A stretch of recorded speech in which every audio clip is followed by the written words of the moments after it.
In the National Jewish Population Survey, we have a representative sampling of Orthodox, Conservative, Reform, Reconstructionist, Jewish Renewal, nothing. The whole, if you're looking at affiliated Jews, Orthodox Jews comprise a little over 20% of affiliated Jews. Reform is 39%, Conservative is 33%. So we see a shrinkage of the conservative movement, which is sort of hemorrhaging from the right side to modern Orthodoxy and from the left side to Reform, compared to the 1950s when conservative Judaism was the largest wing of American Judaism.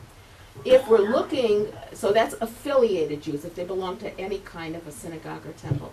If you're looking at the whole Jewish population, not looking at affiliation, in the United States, Orthodox Jews are less than 10%. And people fight about what exactly the proportions are because it depends on who you're counting as Jewish. If you have one Jewish grandparent and you weren't raised as a Jew, should you still be computed? So you may see these huge differences in numbers, all the way from 4.3 million to 8 or 9 million. So the 8 or 9 million people are counting everybody in a household where there's a Jew. The 4.3 million people are counting only people who are halachically Jewish according to the strictest standards. Most sociologists come somewhere in between on that continuum, but obviously what proportion is Orthodox depends on what proportion of what. Who are you counting?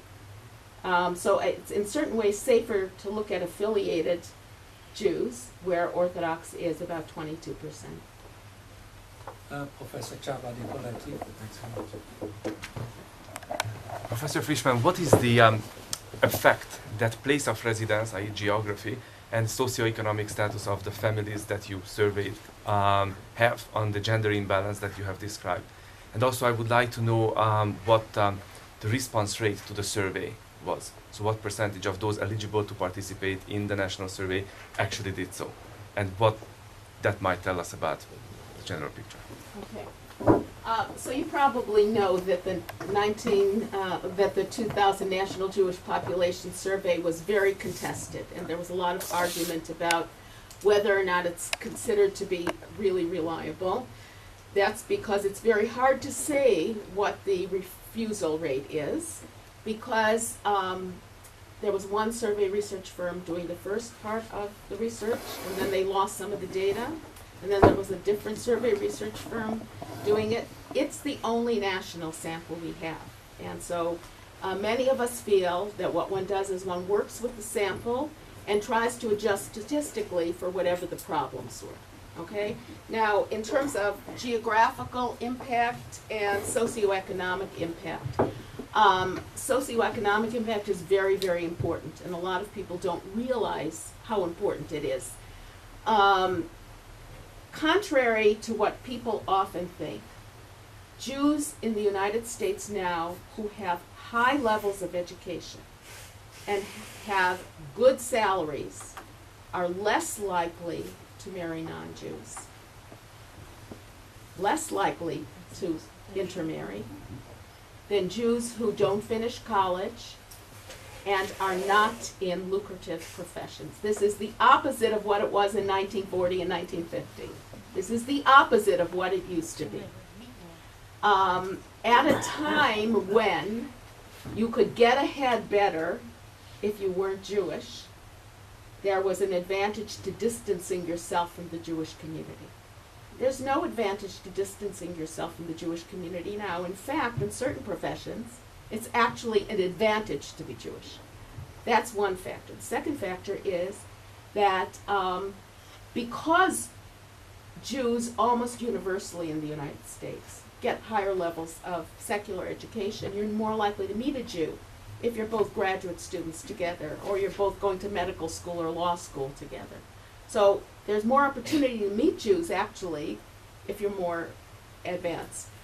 I interviewed many intermarried Jews who felt bitter about Jews who were not very well educated or didn't have such good professions. So, for example, one gentleman who was a bouncer in a saloon And he's a Jewish guy who was a bouncer in a saloon. This means somebody who throws out rowdy people, okay? And he was married to a woman who was a waitress in the saloon. She was Catholic. I happened to visit their home to do the interview on Ash Wednesday. She and her daughter had schmutz on their foreheads, okay, because it was Ash Wednesday, so they had the ashes. The boys were being sent to a Jewish community day school because the way they were raising their family was the girl would be Catholic because the mother was Catholic, and the boys would be Jewish because the father was Jewish. See, this is a democracy. So and he spoke very bitterly about the Jewish community, and this is actually something which I've heard from lots of Jewish men, that when you meet a Jewish woman, the first thing she asks you is, what do you do? And they say, what she really means when she asks, what do you do, is, how much money do you make? So that's where socioeconomic, where the gender thing enters into the socioeconomic thing. And you hear women saying, not the same thing, but women also talk about not so much socioeconomically as American standards of beauty. Jewish women who, by the way, if they marry non-Jewish men, tend to marry 3 years later than Jewish women who marry Jewish men. So Jewish women will say, I wanted to marry a Jewish man, but they didn't like me. I'm tall, I'm big-boned, I'm not skinny, and Jewish men are looking for a certain physical type, and they made it clear to me that I was not what they were looking for.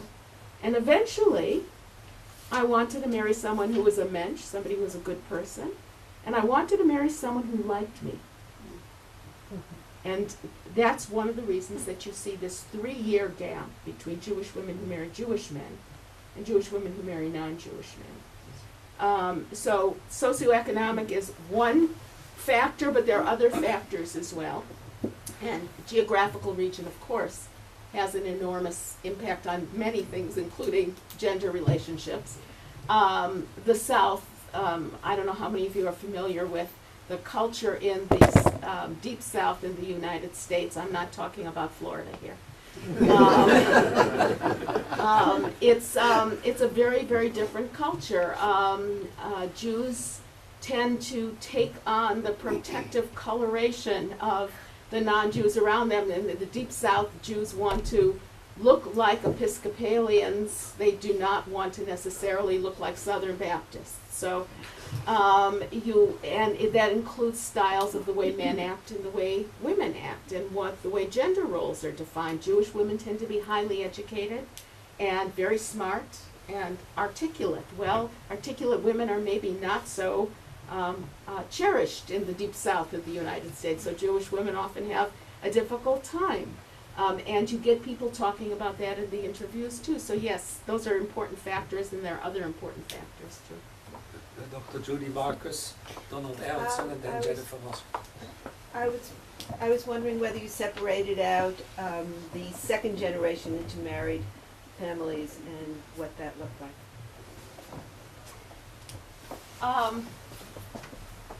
Second generation of intermarriage, there is the majority pattern, and then there's also the minority pattern. So I'll start with the minority pattern. The minority pattern is children who are disgusted with intermarriage and they want to establish Jewish homes of their own, and they come to Brandeis University, a lot of them, and they talk very angrily about their family. Like, what did they think they were doing when they had all those different religions in the household? And they're really looking to create Jewish homes. So you do have those stories, and they're often very inspiring.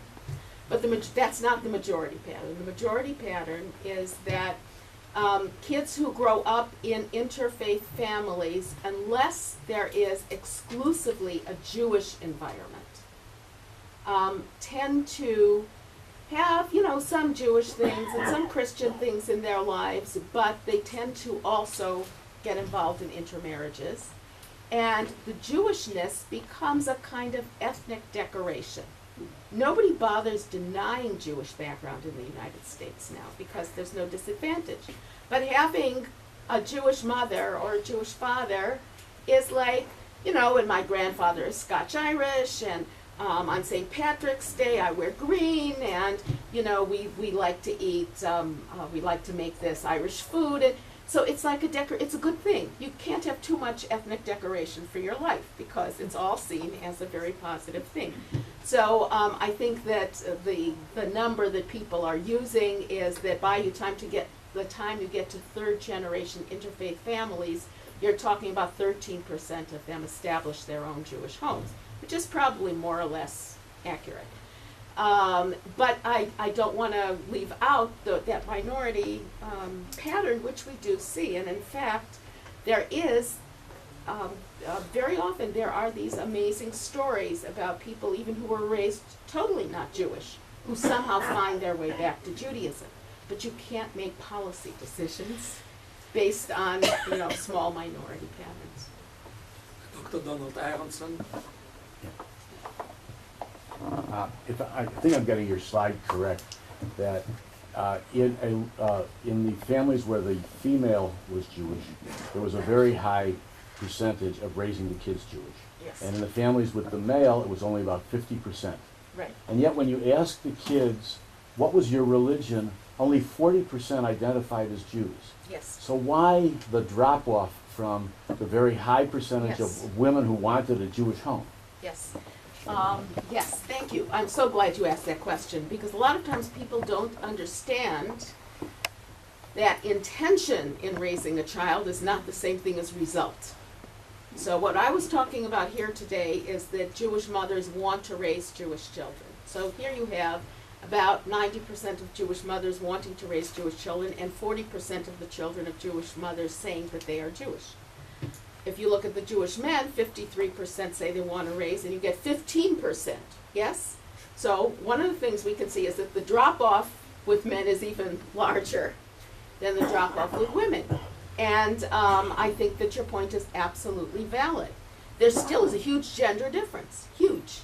But if you have a competing narrative in the home, that means that fewer children are going to identify as Jewish. This is one of the reasons, by the way, again, this is not today's talk, but it's one of the reasons why conversion is so important. Conversion into Judaism means that you have eliminated the competing narrative in the home. And in fact, the children of conversionary households tend to identify as Jewish. So I'm not talking about households here today where you have the non-Jewish spouse becoming a Jew by choice. I'm talking about households where the non-Jewish spouse maintains an identification as not Jewish. Once you have the spouse who wasn't born Jewish converting into Judaism and identifying as a Jew, you in fact have very good results.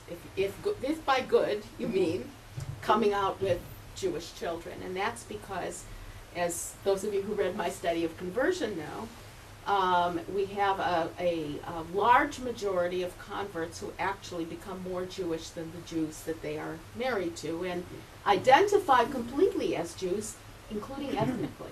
They feel ethnically Jewish. They get Jewish peoplehood. They absorb the concept of Jewish peoplehood. So yes, there is a big difference between intending to raise Jewish children and actually producing a Jewish child.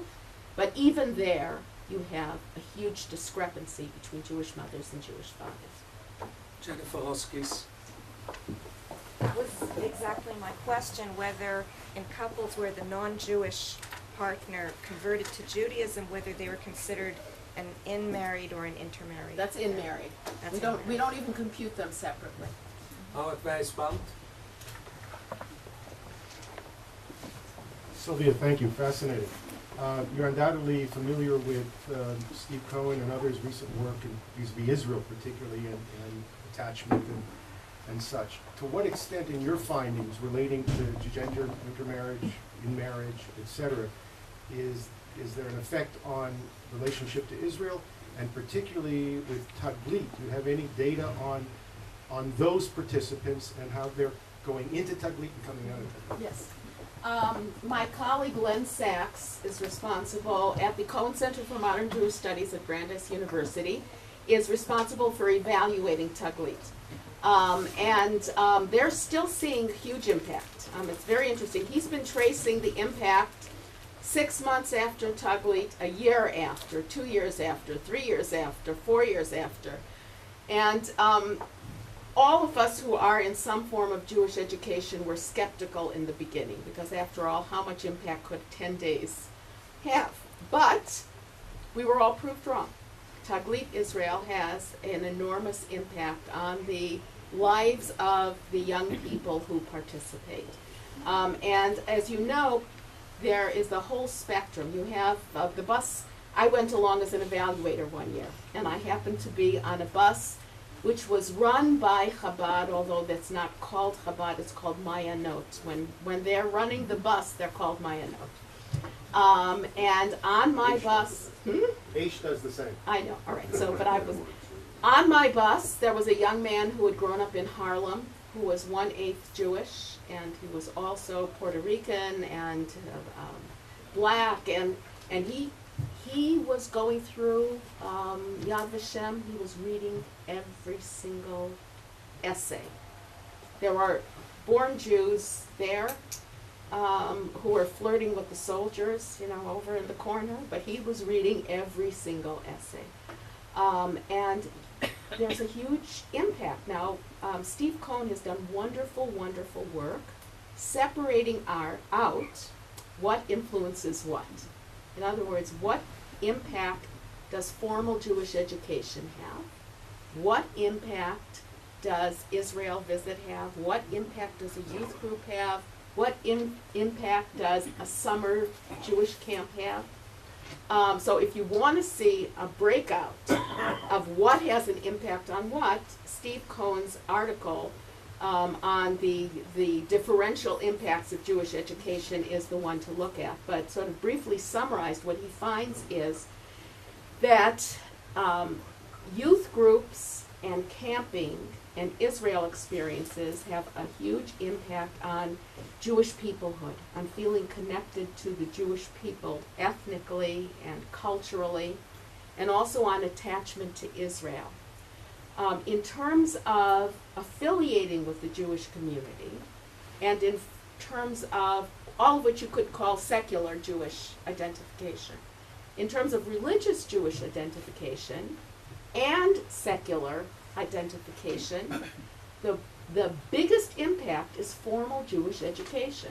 Now, this is also very surprising to people because everybody wants to sort of not think highly of the classroom, but the classroom turns out to have the most wide-ranging impact. It affects everything.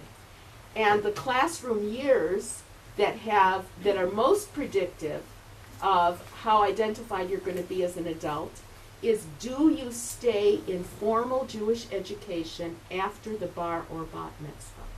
That's what has the most wide-ranging impact. That's why it's so upsetting that the boys drop out at that point. And I think that one of the reasons why formal Jewish education during the teenage years turns out to be statistically so significant is that it's not just what you would call religious education. What's happening in those classrooms is they have Jewish friendship groups. I did a study of teenage Jewish education in the Boston area, and one of the things that kept happening in the interviews is that these teenagers kept talking about cool Jews, okay? They would say, oh, I liked going to this program, to ProStore which was a 2-day-a-week program. I like going there because the kids are so cool. Now, I don't know what a 15-year-old thinks cool is, but whatever they think cool is, it's very, very important that some of the Jews you meet are cool, because if the only cool people you know are non-Jews, you are not going to think Jewish peoplehood is cool. You are not going to think the Jewish religion is cool. So friendship groups are really important, and I think that's the reason why classroom education in the teen years is so significant. It's not just what they're learning, it's who they're sitting with, it's who they're interacting with afterward. But yeah, I mean, lots of us are trying to figure out what's working so we can figure out what to do, which is where public policy comes in. Dr. Shalom Friedman. Thank you for a very rich and informative talk. My question is, simply, you spoke of masculinity as a social construct, and the situation described seems more like a Humpty Dumpty situation. What could be a distinctive masculine identity, a new social construct, considering the situation you described? If we can get aspects of Jewishness back into the way American Jews think about maleness, that's what I'm advocating. And I'm not the only person thinking about this. There are Jewish leaders and thinkers within the liberal American religious movements thinking about how to achieve this. So if you look at traditional Jewish communities, the fact that if a man is really good, if a boy is really good at learning Jewish texts, they have higher status. How can we achieve that kind of evaluation of maleness in the liberal Jewish community? The fact that you have a certain status if you can lead in a prayer service as a man in traditional Jewish communities. And that is no longer a way in which maleness is defined in the liberal communities, but it is something that women define as something positive. So you have women who will become expert Torah readers within the liberal community, and then their girlfriends will say, oh, I want to do that too. We have to work, if we're talking here about the religious factor, we have to work towards an environment in which not only will this be something that girls and women think of as something that helps to define them, but that men are going to think of as something that defines them also. But that's the problem. Yes. You need something that's Exclusively male, yes. And what's that going to be? I don't argue with you about that, but I think that we can't see those aspects of Jewishness as being exclusively female either. In other words, I think you're right that we need to find things which will become exclusively male, because I hope that we're going to be able to convince people that equal doesn't work. It just doesn't work. It would be nice if it did work. It's not fair that it doesn't work. But guys like to have something that defines them as guys. And if you want it to be something Jewish, then you've got to create situations where maleness is defined. Now, perhaps one of the ways to do this is to reintroduce aspects of competitiveness back into Jewish environments, because that really does seem to be something which is different between men and women. And you see this even in the Orthodox world.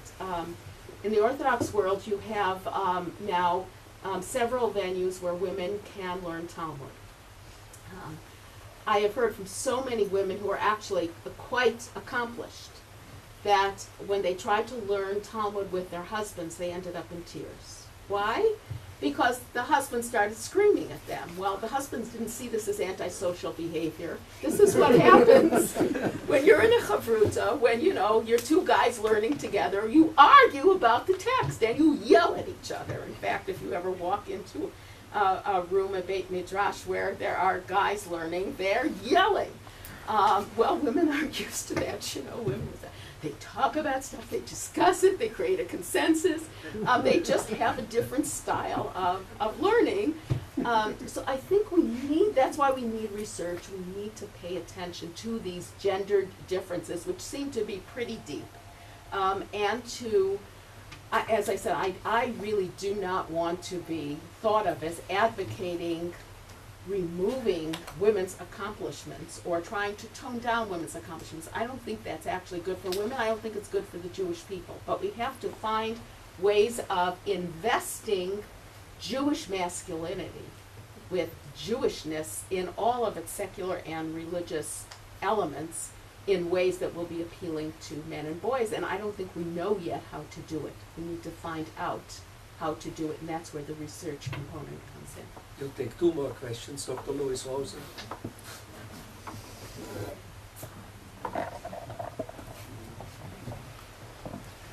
I assume there are models that would try to predict the survivability of a particular ethnic or cultural group based on its patterns of behavior, or might, looking back at groups that disappeared, try to explain what changes had resulted in their disappearance. Do you think that the gender changes you've described alter the probability of Jewish survival in 50 or 100 years, or do they improve it? I don't think that they improve it until we catch up with our men. I think it is actually a good thing that women are knowledgeable and skilled in the ways that they are. There certainly are eras of Jewish history where women did keep religion going. But I don't think it's a good idea to think about Judaism without men. When we look at Jewish communities that have disappeared, we look at the Jewish community of Kaifeng, China, for example. One of the reasons why it kept itself going for hundreds of years, but it eventually disappeared. One of the reasons was that there was no rabbinic leadership and training. What happened was that because that community was so cut off from the outside world of Jews, that rabbinic leadership became a dynasty. It was passed on from father to son, but the sons and the grandsons didn't know anything. So they were keeping something going that they only had like the vaguest idea what it was, so that the Jews in China lost their ethnic capital. If you want to see a definition of ethnic capital, they lost their language. They didn't know any Jewish languages. And that, by the way, is thought of as a secular accomplishment. If you want to think about what's a secular ethnic capital, ethnic languages are usually pointed to as one of the primary ways of keeping an ethnicity going. And it's one of the reasons why American Jews are in trouble, by the way. Avi Yehoshua is not wrong about that. What is he? The only thing he's wrong about is that you can depend just on language, which I don't think you can. They had no knowledge of Jewish foods, music, texts, culture of any kind, except that they didn't eat pork, which is one of the reasons why when they wanted to be established as a separate ethnic group under Mao Zedong, he said, do you know language? Do you have languages? Then he said, we don't eat pork. He said, you must be Muslims. Because that was a group that had all of these ethnic accoutrements, but also didn't eat pork. You do need both men and women involved. So that's one of the reasons that I think this is a crisis situation. I think that even though sometimes when I mention to some of my female colleagues that this is what's happening, their response to me is, well, what do we need them for? Them being guys. So I think we do need them. I don't think that you can think about Jewish culture being primarily female. I think that there has been a very valuable correction, if I can use the stock market term, in that women are now fully invested much more than they were in Judaism and Jewishness. But I don't think this is can't proceed this way. We need to make a change. So I always believe in advocating and making noise and making changes. So I'm actually very optimistic. I think the fact that we are noticing the challenge now means that we can respond to the challenge. And I think the more Jews know about Jewishness, the better it is. Final question, Hannah.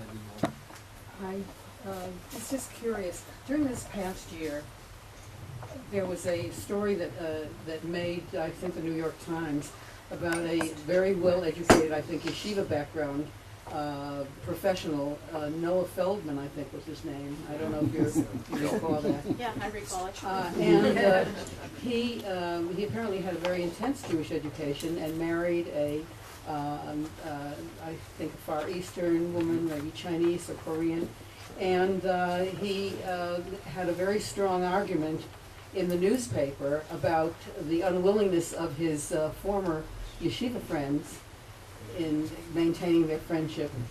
And I just wondered, I was in Jewish education and taught in schools from Beis Rivkah to Reform Day schools. And as an educator, I was really interested in the fact that someone with such an intense Jewish education obviously married an educated woman from another group, and I wondered if you would comment on that.